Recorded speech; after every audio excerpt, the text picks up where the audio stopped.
The first step is to either open up the desktop Spotify application on your computer, or you may want to follow this guide through the mobile app, because that's how I'm going to be showing you.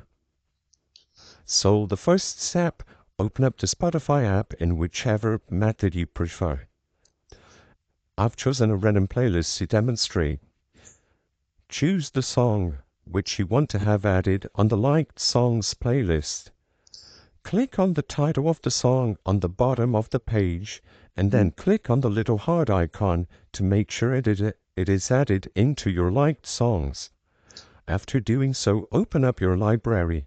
After opening up your library, the first playlist is going to be all of your liked songs.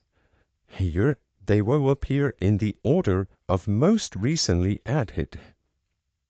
You can also sort them by title, album, or artist by clicking the sort button on the top right corner of the screen. After adding a bunch of songs to your liked songs playlist, all you have to do is click on this green play button on the right side of the screen, and they will be played in order from most recent added. You may also choose to shuffle them by clicking the two crossing arrows on the left side of the green play button.